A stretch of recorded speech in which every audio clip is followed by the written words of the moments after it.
We are now marking the 30th anniversary of theory tests in driving tests, which suggests that fewer than half of drivers today believe they'd be able to pass it today. Now, because I'm so old, I didn't do a theory test, I did the highway code. You just got asked a few questions from a book. So in the practical test, the instructor asked you a few questions. OK, and you had to pass. He asked me half a dozen, I think. OK, so the Stopping modern... distances, that sort of thing. Yes, what road signs mean. Yeah, can you read a number plate? Yeah.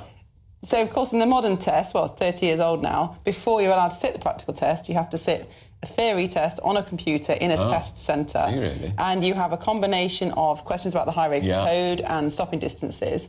But also, there's something called a hazard perception test, where on the screen you see a situation on a road where you're driving along and perhaps you might be driving between a whole road of parked cars, and as soon as you see a potential hazard, so a child kicking a ball into the street, someone opening their car door, you have to click a button to show that you've seen the hazard. Right, so it's to check your reflexes, I guess. Right. So I think probably, given that you didn't pass that test when you sat your driving test, we should give you a go now. I didn't pass my driving test the first time either. I passed it a second time. Well, you definitely need this then.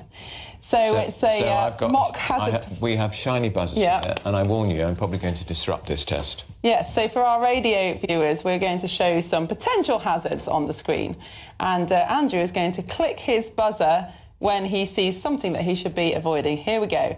So let's have a look at our first hazard perception test. Well, I don't think seeing a screen... Here we go, here we go. So we're driving along a country road, nothing much, grass verges on both sides. No cows. Seen a few trees, perhaps we can see some water on the right. In the background. It's a pretty open country road. I should say you're going about 30 miles an hour. Just saw a car. Well, it was on the opposite side of the road, coming towards you. It's not really a hazard. No. There's a train going over the bridge. Again, not really a hazard. Now, I think Andrew might have missed something. Here we go. The bridge. There was the road narrows to one lane. So only one car was going to get through there, so I saw that one. Let's continue on our journey. So the one single lane track is hopefully going to widen to double lane track. Andrew, you're slightly on the wrong side of the road. 0 out of 5. 0 out of 5? I think whoever was clicking for you in the gallery didn't click. The other excuse is the screen that we're looking at is absolutely tiny. It is. I couldn't see a thing. No. So I wouldn't get these stopping distances now. No. I haven't driven a car for 5 years. Oh, is that because you've lost your licence? Or? No, because my after won't let me near the steering wheel. Oh. He likes his old car, and yes, guess what? It is not an electric car. No, funny that. So. Well, joining us now is the Chief Executive of the Driving Instructors Association, Carly Brookfield. Oh. Andrew's enjoying this game. Carly, what did you make of Andrew's ability to pass, or otherwise, the hazard perception test? I've got a feeling Andrew's going to argue the gallery did him dirty then by the size of the screen, and whether they were it's true. For him, that'll be his excuse. Yes, but 0 out of 5 is not exactly a score that we'd like to see out of a theory test, unfortunately. So you would have failed on that occasion. But there's a couple of things you didn't spot there, as well as the turning into a single road, obviously under the road bridge. There was also a couple of entrances to what could be fields onto the left-hand side there as you go down the road, and you could have horses or tractors or other kind of farm machinery out of those as well. Right. And are they, Carly, is it much more difficult now to pass the theory test and these awareness tests than it was when I did literally the instructor just asked me, the examiner just asked me some questions about the highway code at the end of the driving test? Yes, and it's designed to be. The element more so of the hazard perception test is one of the most significant developments to driver testing in the 30 years alone that it's been in existence, and over time, because it's about training or starting to train people, because they take their theory test quite early in the learning to drive process, the younger drivers, to look out for this and understand what you should be doing about them. And that's the most important thing we can teach people about learning to drive. It's not manoeuvring the vehicle around per se. It's about risk perception, awareness, and how you're going to react to that risk to manage it. Now, Carly, on the theory side of it, the highway code, I think you've got a few questions to test our knowledge. I'm getting nervous now. Well, exactly. So this might be a moment to which, you have to eat some humble pie as well as Andrew here, or you might actually prove that you're an even bigger expert because you're maybe driving more regularly than Andrew is. So I'm going to pose the first question. This is great. The other shoes on the other foot for once that I'm asking questions to the presenters. So what is the national speed limit on a single carriageway road for cars and motorcycles? 60. I'd say 60.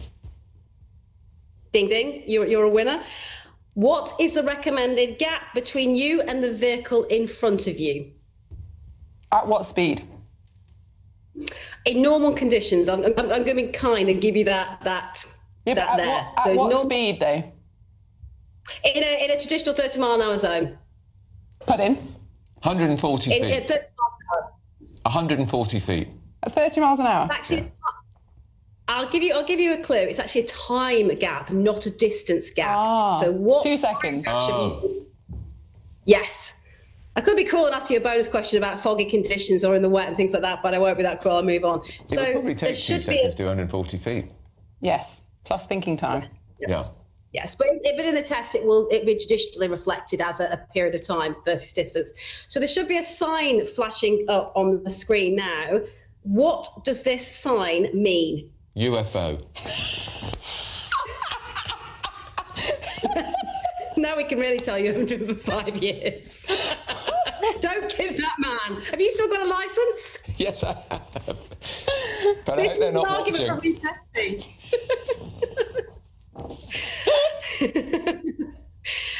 Common hazard on British roads. Any other guesses? No. Just a red circle with nothing. Well, it normally means that something's prohibited, so no cars down this track or no lorries. No Depends what's in the middle of the circle. I've never seen an empty one.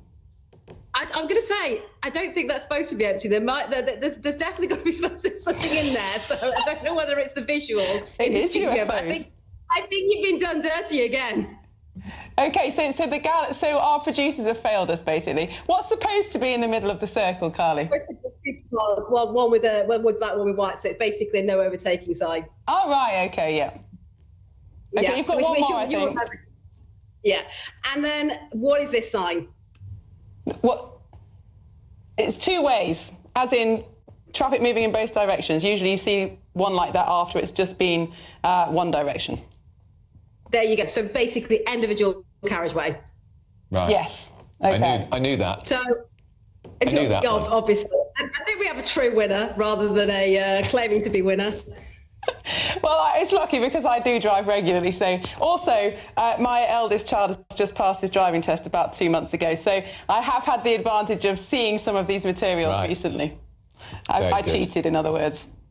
And to be fair to you guys, there were some technical glitches that were hampering. That were not my fault. I'll give you that. But it's a timely reminder to refresh your knowledge above the parental influencer. And if you haven't driven for a while, there is an argument that should we be doing more theory testing for drivers that already have a license at more regular intervals, because it's a digital test. It's very low cost, very accessible. So should we be using these things in the future, not just for new drivers? Yeah, I think that's a very good point. Do you think overall, so very, very briefly, the theory test has been a good innovation?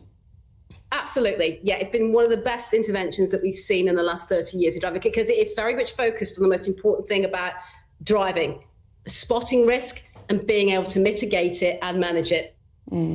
Carly Brookfield, pleasure to speak to you as always. Thank you for putting us through our pace.